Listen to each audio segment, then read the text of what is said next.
মানুষ বড়ই স্বার্থপর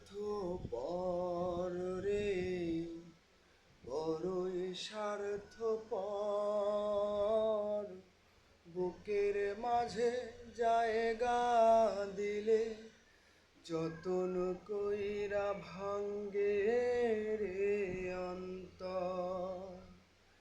অচেনা এক জঙ্গলার পাখি বুকের মাঝে পুইসা রাখি, বুকের পাজর ভাঙ্গা সে যে সাজায় অন্যের ঘর রে, সাজায় অন্যের ঘর।